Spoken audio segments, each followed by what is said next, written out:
Irmãos, graça e paz sejam multiplicadas sobre a nossa vida, nesse dia especial que Deus nos concede a bênção, o privilégio de estarmos juntos para crescermos na graça, no conhecimento de Jesus Cristo, nosso Senhor. Sou grato a Deus por esta oportunidade de participar com vocês desse seminário, no qual nós somos desafiados, no qual nós recebemos também conteúdo para servirmos melhor ao Senhor da igreja e também à igreja. Sou grato a Deus pela vida do reverendo José Miguel, do conselho, por abraçar esse projeto, por entender que esse é um plano precioso para a igreja, para aqueles que estão engajados na docência, que é desafiador, mas que também tão sublime no seio da igreja. É por aí que a igreja cresce, na graça e no conhecimento de Jesus Cristo. Sou muito grato a Deus pela vida do Bruno, superintendente da escola dominical, que, apoiado pelo conselho, o pastor desta igreja e os demais irmãos, tem se esforçado, tem trabalhado, tem idealizado algo que pode produzir muitos frutos para a glória de Deus. Minha alegria de ver minhas ovelhas, meus irmãos, Tito, Ricardo, né? E esses dois irmãos, Tito, de modo especial, não só canta e toca. Tito é um professor, é um pregador. Quando as pessoas ligam para lá, pastor, o reverendo Jailton, eu sei que não pode, mas o senhor, será que o senhor tem como atender? Eu falei, também não tenho como, não, mas tenho Tito.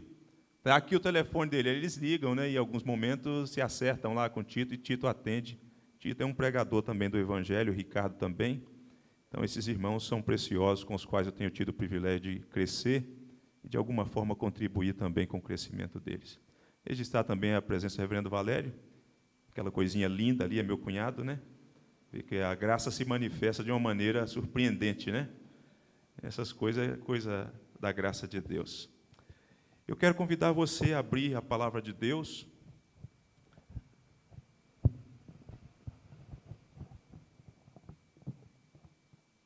na carta do apóstolo Paulo aos Colossenses, capítulo 1, versículo 28 e 29.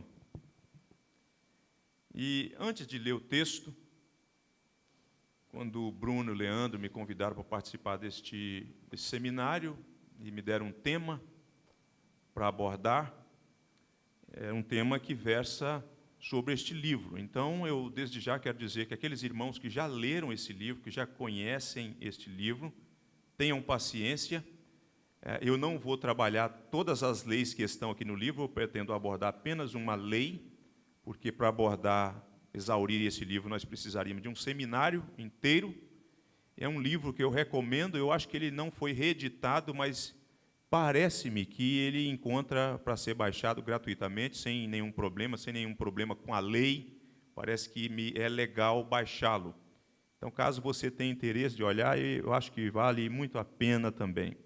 Também consultei outras obras, dentre elas uma que Tito me recomendou, de uma das maiores autoridades em escola bíblica dominical, que é o teólogo assembleano Antônio Gilberto, que escreveu o Manual de Escola Bíblica Dominical, um livro também completo para essa área, para quem deseja conhecer. E eu trouxe, não estou ganhando nada não, tá, irmãos, para anunciar isso não, pelo amor de Deus, é porque a gente lê coisa boa, a gente recomenda, né? Então não tem nenhuma parceria minha com as editoras, não. Esse livro é o livro mais recente que eu li, de Paul David Tripp. Talvez seja mais conhecido por conta de um livro chamado Pastoreando o Coração da Criança. Este livro, quem está ensinando, quem está envolvido com a docência, deve ler este livro. Aliás, eu recomendo a todo líder da igreja, Instrumentos nas Mãos do Redentor, e diz assim, pessoas que precisam ser transformadas, ajudando pessoas que precisam de transformação. É um livro com uma linguagem gostosa, mas com a profundidade, você será impactado certamente ao ler este livro. Então vamos ao texto bíblico, coloque-se de pé por gentileza, e vamos fazer a leitura da palavra de Deus. Carta do apóstolo Paulo aos Colossenses, capítulo 1, versículo 28 e 29. Diz assim, o qual nós anunciamos, advertindo a todo homem e ensinando a todo homem toda a sabedoria, a fim de que apresentemos todo homem perfeito em Cristo. Para isso é que eu também me afadigo, esforçando-me o mais possível, segundo a sua eficácia que opera eficientemente em mim. Amém. Pode sentar.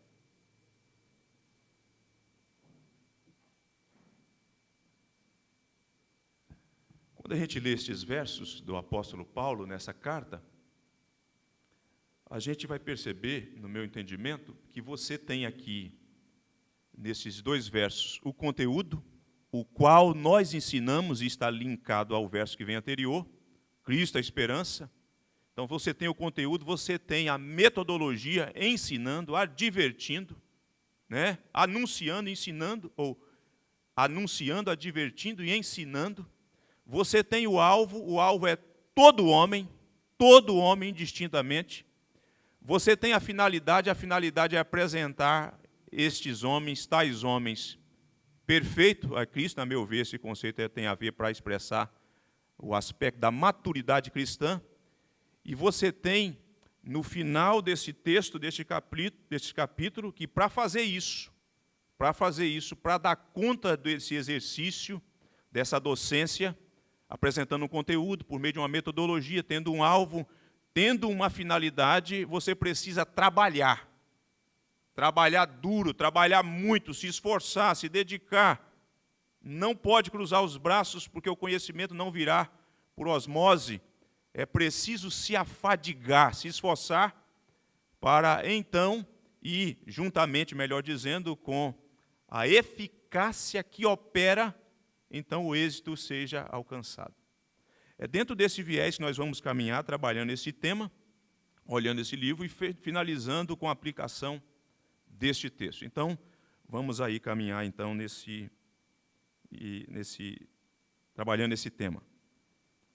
Só antes de avançar, o seguinte, esses dias alguém falou comigo assim, pastor, você precisa de um iPad, né, um tablet. Eu falei, não aprendi nem manusear esse aqui ainda, como é que eu vou mudar? Deixa eu primeiro vencer essa etapa, depois a gente avance, porque a gente vai mais vagarosamente, mas a gente vai vencendo isso aí. Então a gente vai caminhando aí com a graça de Deus. Os meninos estão aí para me auxiliar também. Bem, vou ver se dá certo. Opa, deu certo. Deu certo. A primeira igreja presbiteriana de Vitória tem duas unidades que desenvolvem, que realizam trabalhos em comunidades que têm as crianças que são classificadas como crianças e adolescentes em área de risco. É um trabalho que a gente procura conciliar o aspecto social e evangelístico. Foi assim que surgiu esses projetos que hoje nós chamamos de Instituto Sarça. Uma unidade fica no bairro Forte São João e uma unidade fica no bairro Jaburu, ali na Leitão da Silva, quem conhece aquela região ali em frente ao supermercado Carone. E sempre que eu tive a oportunidade de estar presente, de modo mais especial nesses últimos anos, a missão que o conselho me deu era estar presente ali trabalhando. Isso, antes de ir para o seminário, eu já fazia isso. Tive uma experiência que depois eu conto para vocês. E quando voltei do seminário, eu retomei as atividades ali, nesta área do ensino. Então, eu estava presente ali hora de manhã, hora à tarde, em dias específicos da semana, para ensinar. E eu conto isso para vocês para solidificar aquilo no qual vocês já creem. Seria um ensino bíblico, seria a pregação do Evangelho realmente um conteúdo, um instrumento que conseguirá produzir transformação na vida de um ser humano, em que tantas vezes as pessoas olham e falam ali assim, aquilo ali não tem mais jeito, aquilo ali não tem solução. Seria um ensino, aquilo que nós fazemos, naquilo que nós estamos engajados, a partir do conteúdo, não do método, mas do conteúdo. Esse conteúdo realmente é eficiente e é relevante para que consiga produzir uma transformação no coração de um ser humano. E Embora você já tenha a resposta, e certamente a resposta é sim, eu conto a você essa experiência. Eu iniciei, então, depois que voltei do seminário, com as crianças, que tinha a faixa etária de 8 a 12 anos, e naquele trabalho desafiador, se já não é fácil falar para os adultos, falar para a criança ainda é mais difícil. E então, eu iniciei com uma pergunta de diagnóstico, para fazer um exame. E a pergunta é essa: o que você quer ser quando crescer?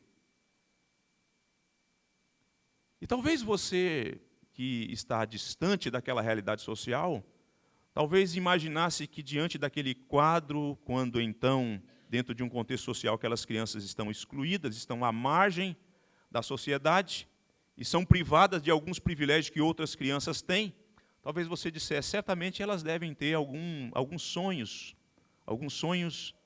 mirabolantes, extraordinários.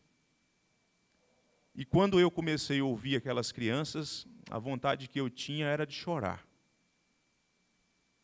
Porque a grande maioria, aquelas que tiveram coragem de falar sobre o sonho que elas tinham estava relacionado àquilo que elas tinham como paradigma, como modelo de vida que elas almejavam, que tinha a ver com os traficantes do bairro, com as pessoas que exerciam a liderança nessa área do crime.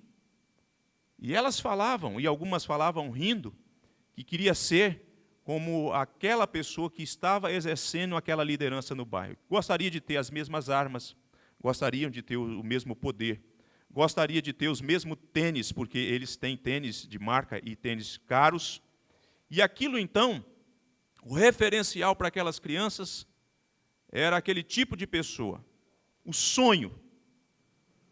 E o assédio ali começa muito cedo, porque às vezes tem um parente que está envolvido, às vezes é o vizinho, e da forma como as coisas se desenrolam, aquilo vai gerando uma expectativa e serve de instrumento de atração e que vai capturando a mente daquelas crianças. E diante de uma resposta como essa, você não tem muito o que fazer naquele momento, você não tem como dissuadir e tentar travar um diálogo, um debate com aquelas crianças, tentando desconstruir aquele sonho e falando com elas que aquilo ali está tudo errado.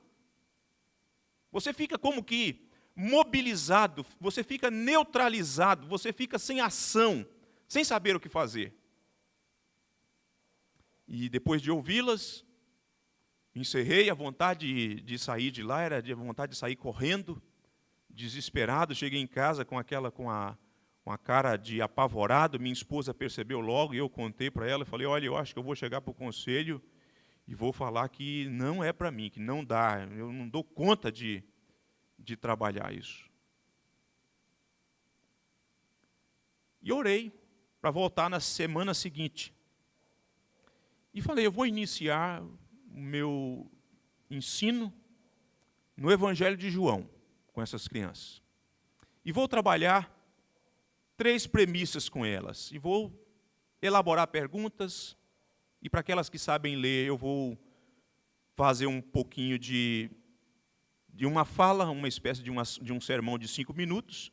E depois vou entregar as perguntas com os textos bíblicos para que elas encontrem a resposta no texto bíblico. E começamos no Evangelho de João, e com o objetivo de fazer com que elas percebessem quem é Jesus, qual a missão de Jesus e o que Jesus é capaz de fazer na vida de um ser humano. Eram essas 3 premissas, nós acordamos, e eu queria que elas, a partir do Evangelho de João, começando no capítulo 1, com algumas porções, 5 versículos, ora 10 versículos, nós iríamos trabalhar. E começamos assim. E quando nós chegamos no meio do ano, hora de parar, de encerrar, antes do período de férias, nós programamos um café, então, para encerrar as nossas atividades, e eu tive a curiosidade de refazer a pergunta, a mesma pergunta. E eu fiz a mesma pergunta. E agora, as respostas eram outras. Agora, algumas crianças falava dos seus sonhos. Sonhos. Porque o Evangelho começava a conquistar espaço. E alguns meninos diziam, que queria ser pastor. Eu quero ser pastor. Eu quero ser pastor. Dentre esses, um que participou recentemente do Encontro da Fé Reformada, aliás, isso tem um curso, né, que eu me propus dar um presente para ele, pensando que ele ia entrar na livraria e que ele iria escolher um livro pequenininho, e ele escolheu a Bíblia de Estudo de Genebra. Aí foi R$100, foi uma facada, né? Eu quis fechar o bolso, eu falei, não posso recuar, eu prometi e agora preciso cumprir. Esse menino diz que quer ser pastor, hoje ele tem cerca de 15 anos. Faz aula de música e diz que quer ser pastor. O ensino do Evangelho é capaz de transformar vidas. Você crê realmente nisso? Você está envolvido na docência da igreja? Você crê que o Evangelho, e só o Evangelho é capaz de informar a mente, transformar o coração, endireitar os passos de um ser humano? A partir de então, nós prosseguimos no Evangelho de João, e hoje, neste ano especificamente, nós temos um evangelista que está se dedicando de modo mais pormenorizado lá naquele trabalho. Desafiador, um trabalho desafiador. Mas o que faz com que a gente avance, com que a gente tente vencer os obstáculos e encarar cada desafio que surge, é a convicção de que a mensagem transforma a vida. O ensino transforma a vida. O ensino transforma a vida. E o que eu pude perceber naquela experiência é que o Evangelho redime, no primeiro lugar, o homem nesse aspecto espiritual, livrando-o da perdição eterna. Mas o Evangelho que transforma, redime o homem socialmente também.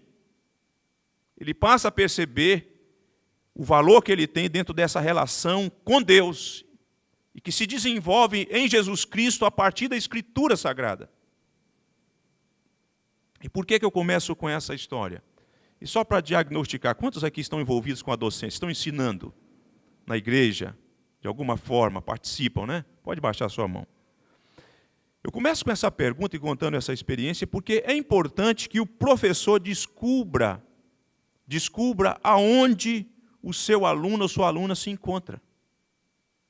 Você precisa, no exercício da sua docência, do seu ministério de ensino, está assentado no seu coração convicção, mas você precisa ter essa capacidade de, por meio de perguntas, por meio da convivência com os seus alunos, descobrir em qual estágio eles se encontram. Para você, a partir da Escritura, trabalhar duro, com afinco, né? Tantas vezes com lágrimas, se dedicando a fim de que, de fato, pela instrumentalidade da sua vida, o Espírito Santo de Deus possa fazer aquilo que mais ninguém pode, que é transformar o coração do ser humano. E aqui eu trago uma frase do Antônio Gilberto, extraído desse livro que mencionei, e que ele diz o seguinte: se o ensino secular é o meio de que o governo dispõe para eliminar o analfabetismo, a incipiência e o obscurantismo, a escola dominical, diz Antônio Gilberto, deve ser o desafio da igreja contra o nanismo espiritual em seu meio, bem como a incredulidade à sua volta. Eu chamo a sua atenção para esse contraste que Antônio Gilberto faz, mostrando o desafio e a esfera de trabalho e a natureza do ensino, para mostrar o seguinte, porque você certamente já ouviu, e nós temos ouvido com frequência, o discurso dentro desse aspecto da educação, em que visa promover a inclusão social. O governo milita nisso, né, esses grupos que tem aí, e isso não é ruim, isso deve ocorrer mesmo, né? Porém, enquanto eles primam por essa transformação nesse prisma social que visa incluir, em que é chamado inclusão social, o Evangelho visa promover a transformação do coração. E isso as instituições de ensino governamentais, elas não podem produzir. Mas o Evangelho pode. O Evangelho pode. Nós cremos nisso, nós experimentamos isso, sabemos disso, e por isso estamos envolvidos. O processo adotado, portanto, irmãos, pelas instituições de ensino governamentais, visa promover essa inclusão. E o processo de ensino que transforma a vida, a partir do Evangelho, visa promover a transformação do coração, a fim de que tal pessoa seja um embaixador de Cristo. Uma pessoa alcançada pelo Evangelho, uma pessoa que se aproxima de Deus, que é reconciliada com Deus e que, por sua vez, é transformada pelo Evangelho de Jesus Cristo, essa pessoa se torna um embaixador de Cristo. Essa pessoa acaba sendo um agente, um instrumento que vai dar visibilidade ao reino invisível de Deus. Ela acaba ganhando essa conotação, tendo essa prerrogativa na sociedade de demonstrar que um reino invisível, que tem um rei, que tem um governo, ganhe de forma visível esta expressão do governo de Deus.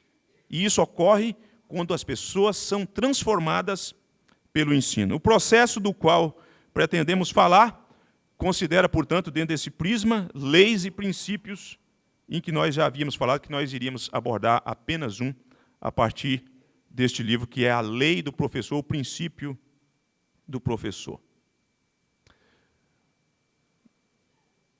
Eu não posso me esquecer que tem que passar ali para você, caso você queira acompanhar, né? Fazer alguma anotação. No processo de transformação de vida, lembra que nós estamos pensando no conteúdo.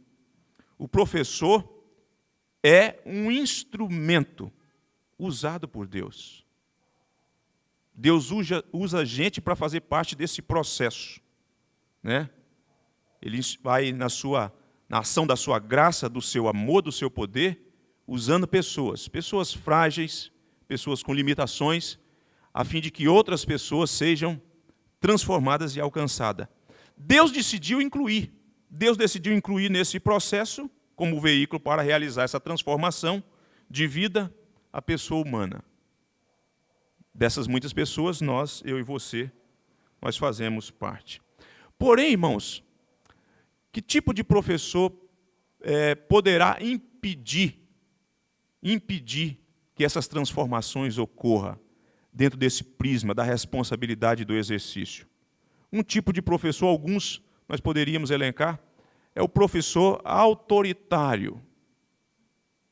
E essa marca desse tipo de professor que assume, eu não estou falando de autoridade, eu acho que o professor precisa demonstrar o que é autoridade, né, no exercício da sua docência, mas não ser autoritário ou autoritarista, né?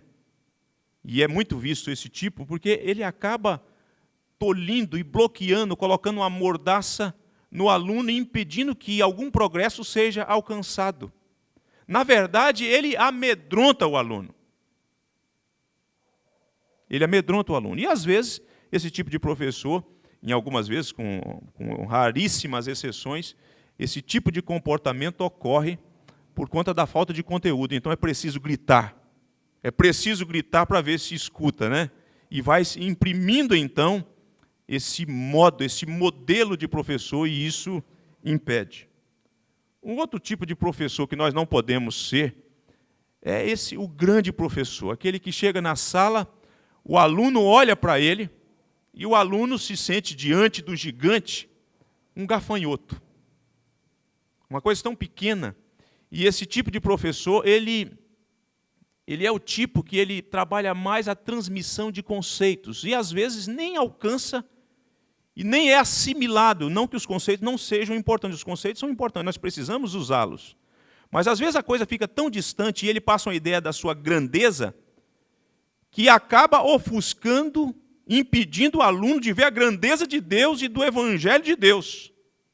Porque ele é o cara, ele é que é o grande na sala de aula. Ele faz com que o aluno se sinta pequeno e isso mantém uma distância muito grande na área do ensino e isso pode ser também um instrumento que bloqueie, que impeça uma transformação também. Um outro tipo de professor que existe Essa imagem eu peguei porque fui assistir o filme Zootopia com meu filho e achei o máximo, né? Mas é só para exemplificar o professor preguiçoso. Tem gente que está na sala de aula, que está envolvido. É aquele tipo de professor que você deve conhecer, já ouviu falar talvez, que chega no fim do ano, a superintendência da escola dominical, o conselho, né, está ali nos 44 minutos do segundo tempo, e quem vai assumir a aula? Cordeirinhos de Cristo, Josias, Sala Daniel, aí não tem ninguém, os homens não assumem, não querem assumir a liderança na área do ensino, aí olha assim, você serve. E no meio do caminho vai percebendo que aquela pessoa não tem aptidão, é um preguiçoso, não gosta de estudar, não se dedica. Esse tipo de gente devia pedir para sair. Devia pedir para aqueles que têm a incumbência e falar assim, não é a minha praia, não dá para mim, eu preciso de sentar, preciso de aprender. Porque não tem esse espírito de trabalho, de esforço. Então nós já vimos aí 3 tipos que podem emperrar a questão do ensino na igreja. Algo que é tão vital, algo que deve ser tão relevante, e que às vezes a gente, por conta de uma série de fatores, a gente escolhe e a gente coloca tais pessoas e a coisa não avança. E a gente entra numa espécie de colapso na área da docência da igreja. Na área da docência da igreja. Então, o autoritarista, o que se julga grande demais, e o preguiçoso. Esse tipo de professor atrapalha. Que tipo de professor nós precisamos, então, para que ocorra uma transformação? Eu penso que, dentre as muitas coisas que a gente poderia citar, e talvez você já exercita isso, o objetivo aqui é só reforçar e desafiar para que você continue assim, é conciliar alguns elementos que são vitais. Primeiro, um professor que será usado neste ambiente que vai propiciar transformação de vidas é aquele que está familiarizado com a Escritura. É uma pessoa que estuda a Escritura. É uma pessoa que tem afeição pela Escritura, que tem prazer em ler a Escritura. Este homem se alimenta da palavra de Deus.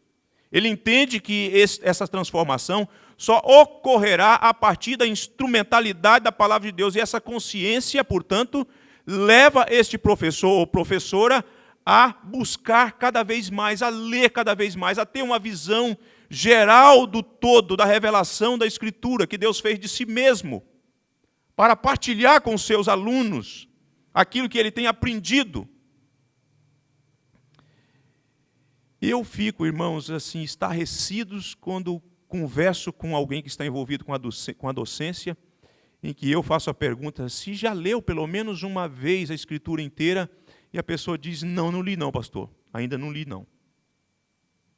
Li as cartas de João, a 2ª e a 3ª, né?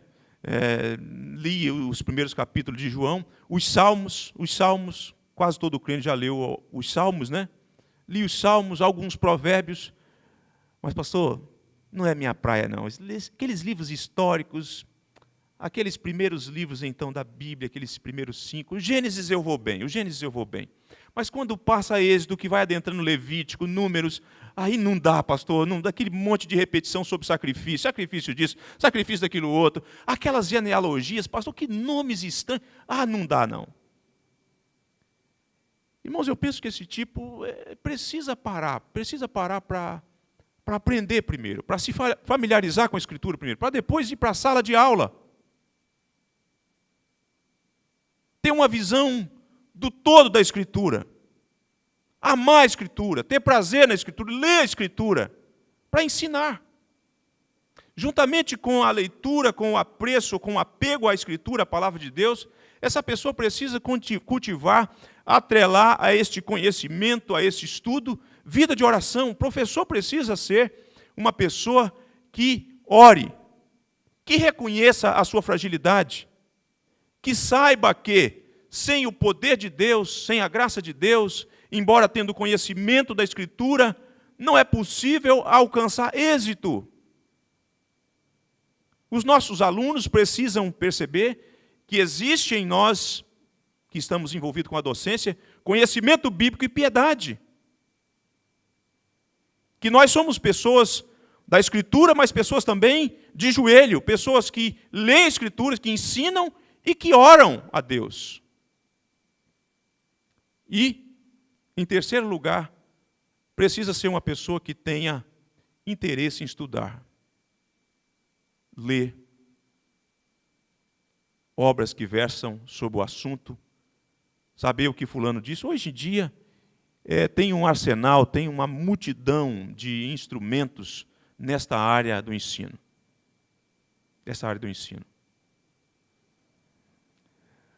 Quando eu cheguei para a primeira igreja presbiteriana, tinha uma senhora, ela tinha mais de 25 anos que ela lecionava numa mesma classe. Não era por imposição. Não era por imposição.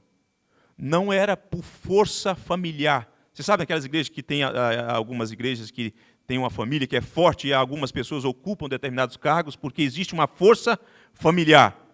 Então vai se herdando determinadas posições, né? Não tinha a ver com isso. Tinha a ver com isso que eu acabei de falar com vocês.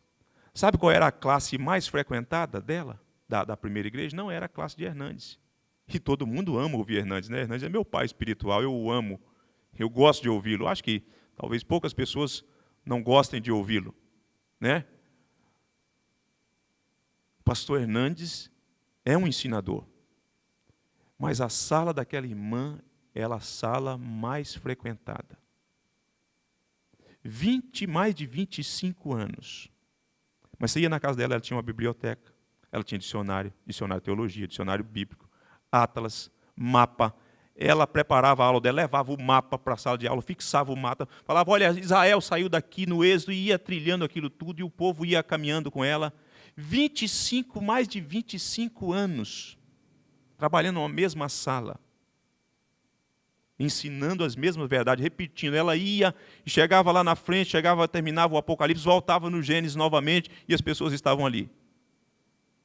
Por quê? Porque essa pessoa era uma pessoa que cuidava dessa área. Escritura, oração e estudo. Sempre que saía um livro novo, lá estava ela, procurando ampliar os seus estudos. E aí, uma verdade axial. Quem para de crescer hoje, para de ensinar amanhã. O professor que chega num determinado momento da vida e pense, abriga no seu coração uma falsa confiança de que ele já chegou num estágio, já alcançou um patamar, que ele não precisa mais se aprimorar, que ele não precisa mais crescer, que ele não precisa mais estudar, este irmão, esta irmã, inevitavelmente vai ter o seu ministério tolhido, fadado ao fracasso, interrompido. Porque quem para de crescer hoje, para de ensinar amanhã. O que temos aqui, irmãos, nesse princípio, é o seguinte: antes de ser professor, eu sou um aprendiz, eu sou um aluno, um estudante ensinando a outros estudantes. E eu me alegro com essas oportunidades que têm acontecido em Vitória, a iniciativa agora da primeira igreja presbiteriana em Cariacica, e a primeira igreja presbiteriana de Vitória, na qual eu auxilio, já tem algum tempo se oferecido, né, oportunidades, instrumentos para que as pessoas sejam preparadas. E lá o conselho da primeira igreja, diga-se de passagem, tem feito isso, entendendo, e não por questão proselitista, absolutamente não, mas visando a importância disso no reino de Deus.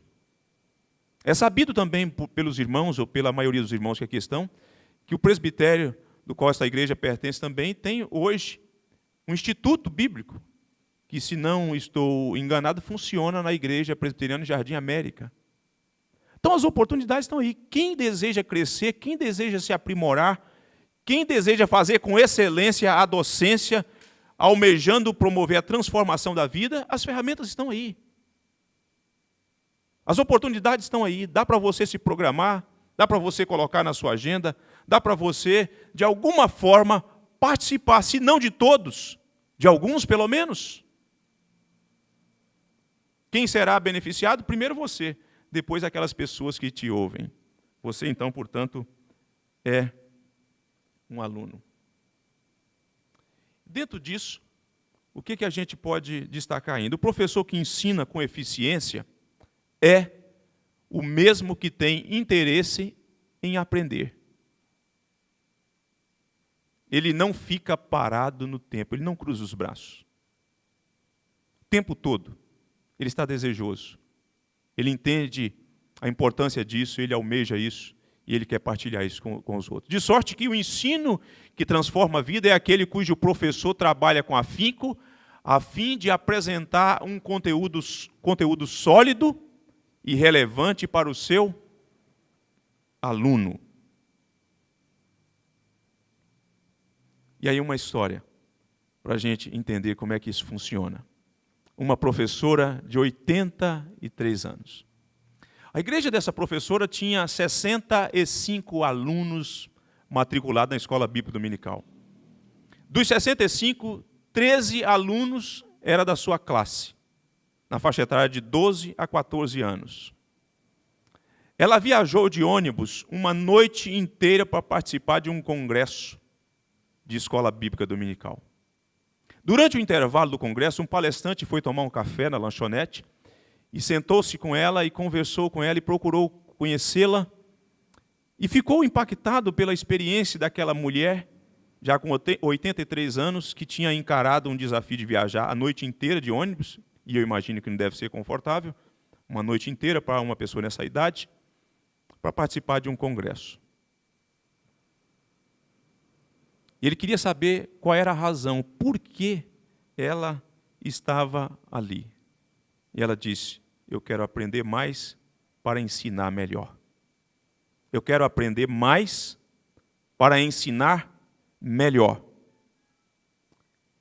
Esse palestrante, portanto, começou a conversar com ela e constatou, porque ele era o professor do seminário da região, constatou que 84 de alunos que tinham passado o seminário estudado com ele, tinham sido alunos daquela senhora de 83 anos e estavam engajados no ministério cristão por tempo integral. Claro que uma pessoa assim vai fazer toda a diferença. Você já imaginou que dentro de uma sala, claro que nós não estamos aqui contando isso para servir de parâmetro para você pensar que todos os seus alunos agora estarão engajados no ministério cristão, sendo missionários ou pastores. Não é essa a questão. Mas que coisa extraordinária de uma pessoa que já tem essa idade e que tem essa consciência. Eu quero aprender mais para ensinar melhor. E quando se averigua o currículo histórico, 84 dos alunos que passaram na classe daquela mulher tinham passado por sua vez no seminário e estavam engajados no ministério. É porque essa pessoa entendeu a excelência do ensino. Ela entendeu a excelência do ensino.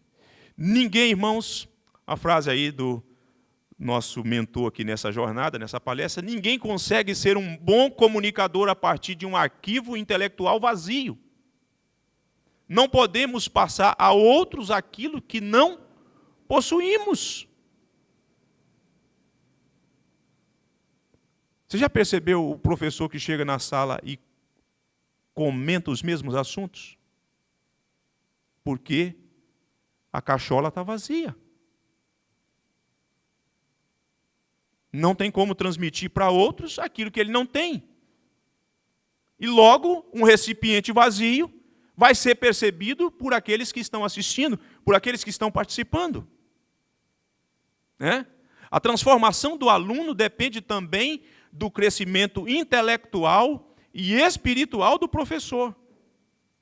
Um professor que está crescendo, que está galgando novos degraus nessa esfera intelectual, do conhecimento e que, por sua vez, cresce espiritualmente, os seus alunos também avançarão com ele, galgando em cada momento, em cada circunstância, os degraus do conhecimento cristão e, por sua vez, serão transformados. E o contrário também é verdadeiro. Se o professor estagnar, se ele não perceber, não entender a dimensão disso, da importância disso, da excelência e da eficiência do ensino, certamente Ele ficará impedido e os seus alunos não crescerão. E o que é pior, a sua classe vai se esvaziar. A gente experimenta já um tempo de crise no ensino, né? Escola bíblica dominical. Mas algumas coisas talvez, não atenuando aí e não retirando a responsabilidade de ninguém, seja culpa daqueles que estão envolvidos com a docência.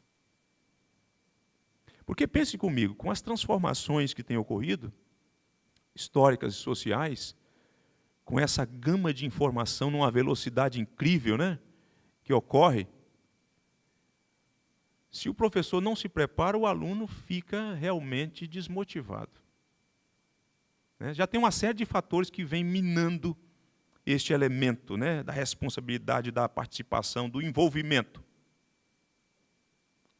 Porque as informações têm um volume incrível e a velocidade é muito rápida. A ponto de, um palestrante no outro dia estava me falando que citou uma pessoa, um escritor, e no intervalo a pessoa falou assim: pastor, o senhor citou errado, não é esse, não. Mas como você sabe? Não, eu entrei na internet na hora que o senhor estava. Eu não vou entrar no mérito se é certo, se é errado. Mas no intervalo, a pessoa já estava corrigindo, puxando a orelha do palestrante, falando: não, o senhor citou errado, não é esse, não, é fulano, está aqui. Ó. Então, imagine você, se os nossos alunos hoje entram aí no YouTube, né, para pedir lá, procurar um assunto qualquer. E aí surge lá uma multidão, né, mensagem boa, mensagem mediana, mensagem ruim, e aí por aí vai. E aí você chega no domingo de manhã, ou talvez em outro horário em que você esteja envolvido com o ensino, ele olha e percebe. Ele não é ingênuo. Ele sabe se houve preparação. A questão não é se você vai ser o melhor, a questão é se você fez o dever de casa. E isso vai ter reflexo na transformação e na vida do seu aluno, certamente. O que o professor precisa, irmãos, dentro desse prisma para alcançar êxito? Organizar um programa de estudo. Eu sei, e certamente você, pastor, o senhor não sabe como é a minha agenda. O senhor não sabe como é a minha vida. Eu levanto na segunda de manhã e vou para os embates da vida profissional. Só retorno X hora da noite. Pego o ônibus, e isso, e aquilo outro. Mas, meu amigo, se você está envolvido, se Deus tem te chamado, te vocacionado para este ministério da docência, você precisa priorizar algumas coisas. E o ensino exige isso. Então, você precisa organizar um programa de estudo sistemático. Talvez procurar conhecer, melhorar numa área que talvez você não tenha um domínio de determinadas doutrinas, de determinado conhecimento teológico, de uma passagem bíblica que, porventura, você vai trabalhar no domingo seguinte, talvez olhar, ouvir o que fulano disse, o que Beltrano falou sobre aquela passagem, para enriquecer, até mesmo para você, com segurança, entendendo, e depois de examinar, até mesmo para discordar, para falar: olha, fulano disse isso, mas eu vejo à luz da Bíblia que é assim que a Bíblia ensina, porque isso está escrito assim, isso se harmoniza com isso, com aquilo outro. Mas você precisa organizar um programa de estudo. Participar de um curso de atualização que vocês estão fazendo. Vocês tiveram que programar, vocês tiveram que agendar, talvez tiveram que abrir mão de algumas coisas que vocês poderiam estar fazendo nessa manhã. Né? E uma coisa, irmãos, conhecer bem os seus alunos. Conhecer bem os seus alunos. Não é saber apenas o nome de quem ele é filho, quantos anos ele tem, mas conhecer, se aproximar, conviver, para que você saiba quais são as inquietações do coração do seu aluno. Quais são as crises que, porventura, ele esteja enfrentando. Para que, com amor, você possa instruir, ajudar, propiciar esse aluno um crescimento. Para que ele possa contar com você. Agora, se você chega na escola e pega apenas a lista de chamada, faz o nome, fulano está presente, coloca aí P, está ausente F, e fica só nisso, e você não acompanha, você é apenas um transmissor de conceitos bíblicos teológicos, isso atrapalha, isso não frutifica, isso não alcança os resultados que nós almejamos, é preciso conhecer e conhecer bem os seus alunos. Dominar o conteúdo a ser ministrado. Um professor que deixa... Eu não estou dizendo que isso não possa ocorrer, pode ocorrer dentro de uma circunstância, mas se isso vira um hábito, o professor chega no sábado por volta de 22 horas, está participando do aniversário dos parentes, na casa do primo, do tio, e aí ele fala assim, preciso ir, que eu preciso preparar minha lição para amanhã. Isso 22 horas. Aí ele vai começar lá por volta de meia-noite. Aí ele é curioso e precisa ver o que fulano postou no Facebook, para ele curtir. Aí, como se não bastasse, tem o WhatsApp, ele precisa ver quais são as respostas, o que o pessoal está colocando no seu grupo. Essa lição, essa aula vai ser um fiasco. Volto a repetir, não estou dizendo que durante o tempo da sua docência, talvez isso ocorra num momento ou no outro, mas isso virá um hábito de você deixar para olhar o seu material que você vai ministrar. No sábado à noite, já terminando o dia e adentrando no novo dia, certamente não vai rolar, não vai alcançar êxito. Então nós precisamos cuidar disso. E daí, eu chamo a sua atenção e gostaria que você lesse comigo essas passagens para a gente caminhar. E o alvo do professor que prima pela transformação precisa ser o coração. Às vezes nós estamos bastante preocupados com a questão de informar, de fazer com que o sujeito tenha o seu intelecto bastante recheado de informação e não avaliamos esses detalhes. Então, em Marcos, veja só, um texto que você já conhece, no capítulo de número 7, versículo 21.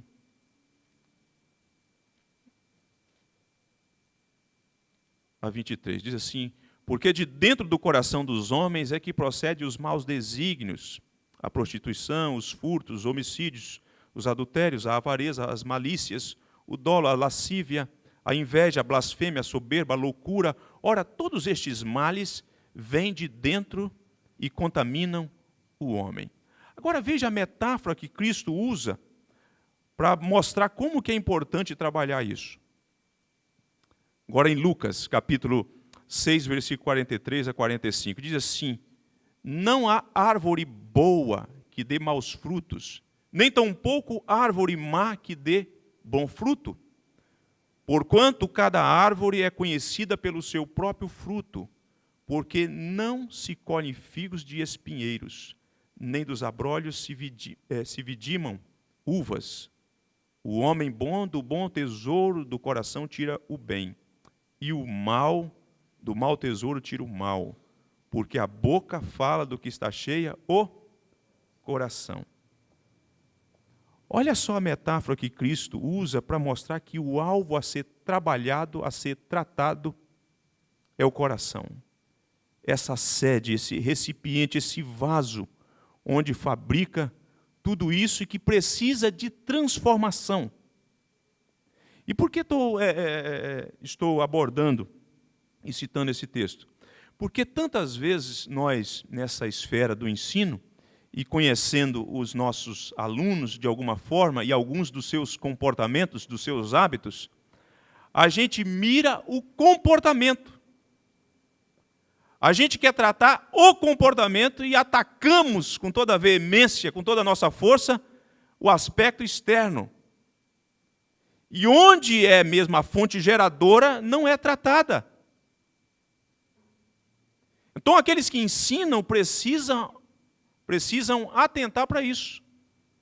O que é o fruto dentro desse contexto que Cristo fala? E o fruto tem essa relação orgânica com a planta, com a árvore, com as raízes da árvore. Eu, por exemplo, que sou um homem do campo, nós que trabalhávamos com café com nilon, não dá para plantar café com nilon e esperar na colheita colher um outro tipo que não seja aquilo que você plantou. Não dá para plantar uma mangueira e esperar colher da mangueira goiaba. E é dentro desse contexto que Cristo vai mostrar que o fruto, portanto, é este comportamento, e aqui, na palavra de Cristo, demonstrado por meio das palavras, o coração que procede do coração, as palavras que sai da nossa boca, sai porque o coração está cheio. E ele usa, portanto, isso para mostrar o comportamento.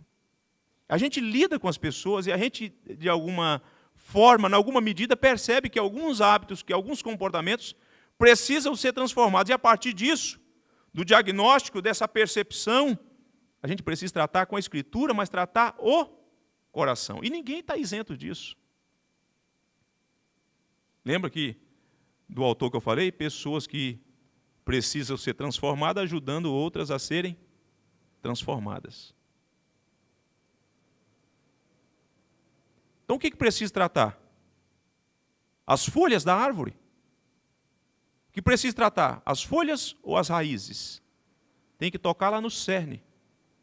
E isso fazemos e isso faremos, pela graça de Deus, com a palavra de Deus, de modo adequado, de modo preciso. No outro dia eu ensinava, e depois uma senhora, no domingo seguinte, me abordou, e eu versava sobre aquele texto que os filhos de Jacó, depois de Diná ser violentada pelo filho de Siquém, eles então ardilosamente criaram uma estratégia para exterminar com os homens da cidade. Você se lembra do texto, né? E eles exterminam, eles matam todo mundo, e aquilo causa um pavor. Jacó fica amedrontado diante daquela questão, e Jacó fala assim: nós nos tornamos odiosos diante dos povos vizinhos, e etc. Então, e eu dizia o seguinte, que às vezes nós temos esse ímpeto, o desejo de fazer vingança ou justiça com as próprias mãos. Mas o que Deus aconselha dentro do ensino, eu falava que Deus aconselha é o seguinte: a mim pertence a vingança. Deixe nas mãos de Deus, deixa Deus cuidar.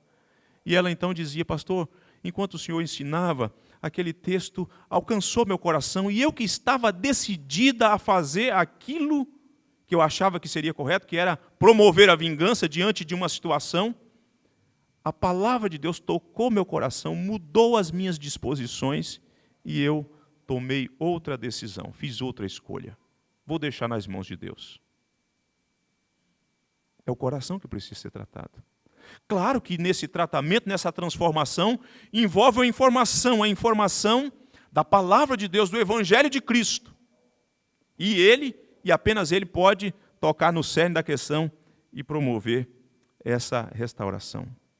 E o objetivo desse ensino, portanto, é transformar o modo de pensar. Quem ensina precisa ter a consciência: eu não quero apenas informar, eu não quero apenas que a pessoa tenha um conjunto de informação, de doutrina, bem organizado. Isso é importante, isso é bom, é salutar, para que a pessoa aprenda a explicar a razão da sua fé, sistematizando as suas convicções.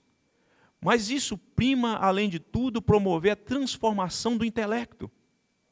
Porque uma vez que a mente é informada, resolve então, há uma transformação no pensar, no sentir e também no agir. As ações serão mudadas. E daí isso precisa talvez alterar alguma das expectativas do professor que quer ser um instrumento de transformação de vida, por meio do ensino. O que o professor mais quer? O que a gente mais quer na sala de aula? Isso acontece comigo, deve acontecer com vocês. O que eu mais quero é chegar no domingo de manhã e olhar para a mocidade da minha igreja e tirar aqueles meninos da inércia. Já viu aquele menino que está ali, o corpo está ali, mas o menino está longe? Você sabe que o menino ficou no Facebook até 3 da manhã, porque os pais não monitoram, não acompanham, né? E aí o que eu mais quero é tirar aquele menino da inércia, daquela situação. Ele coloca o piloto automático e está ali, né? Olhando serenamente para você. Não abre a boca, aliás, só boceja. Abre a boca quando ele vai bocejar, né? E você fala: meu Deus do céu, me ajuda, Senhor. O que eu vou fazer? E você quer tirá-lo. Você quer ver o seu aluno participar, né? Você quer que o menino levante a mão para falar pelo menos uma bobagem. Para você falar: não, pelo menos uma coisa. Porque eu considero cada pergunta que é feita. E valorizo. Porque é um princípio para ocorrer uma interação efetiva que vá resultar em transformação. Então eu não descarto, não insinuo, né? Quando os alunos querem debochar: não, mas essa pergunta aí, não, eu valorizo inclusive um incentivo para que outros também façam as suas perguntas. Mas dentro desse prisma, talvez o mais importante que nós teríamos que ter dentro desse aspecto da transformação é isso aí, o que fazer? Ao invés de ficarmos com aquelas expectativas que não devemos descartar, mas de apoiar somente nelas, de tirar o menino da inércia da participação, é ver o menino fazer a pergunta: e agora o que fazer, pastor?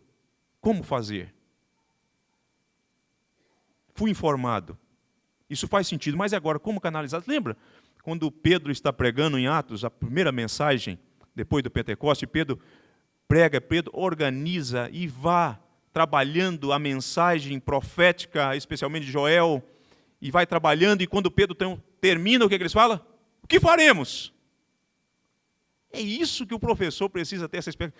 O que meus alunos, ao final da aula, vai, pastor, e agora o que fazer? E aí, uma vez que o intelecto foi informado, a vontade foi tocada, né, a vontade agora está persuadida, direcionada pela verdade, aí a gente fala assim, é para fazer isso, aquilo outro. E aí, conforme eu acordei com vocês, a gente volta lá, o texto de Colossenses. O êxito virá. Se considerarmos alguns desses princípios, o êxito virá. Vamos voltar lá para o texto? Colossenses, onde começamos, e aí a gente caminha e finaliza.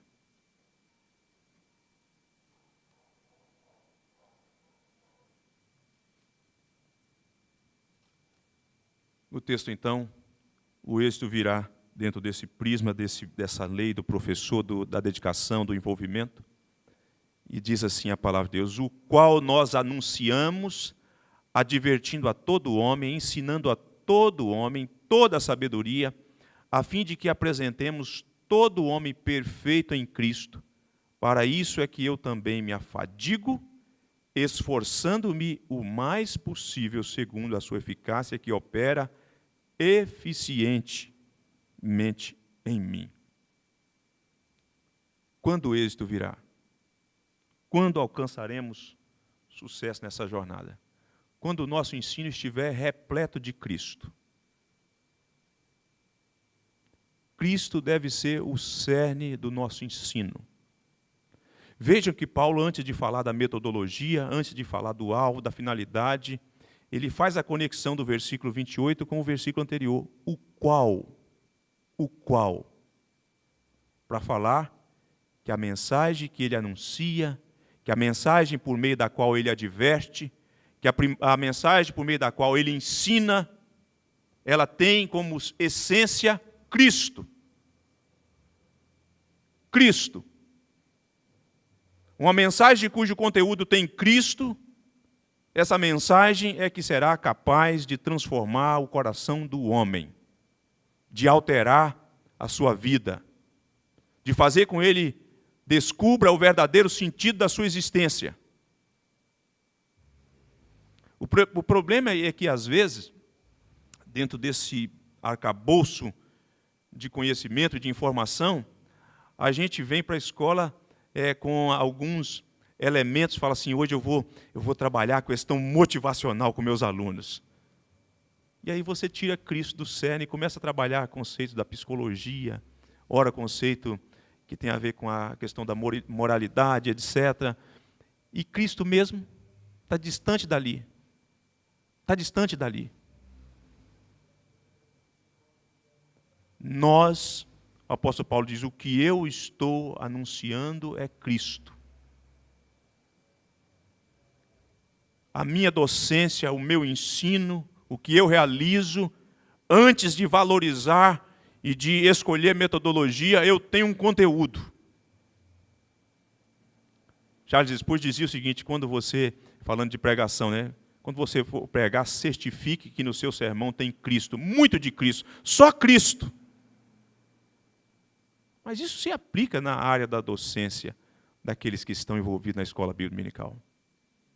Tenha Cristo o tempo todo. As pessoas precisam Saber que a primazia ali é de Cristo. Mas Paulo fala da metodologia. A metodologia é importante. Paulo fala que ele anuncia. Paulo fala que ele adverte.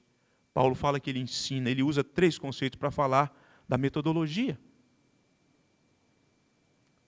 Paulo fala também do alvo. Aliás, eu devia ter falado, né, que o alvo é todo homem. Todo homem. Homem, mulher e homem, é o gênero feminino e masculino. Indiferente se é rico, se é pobre, se tem conhecimento, se não tem conhecimento, se é criança ou se é adulto.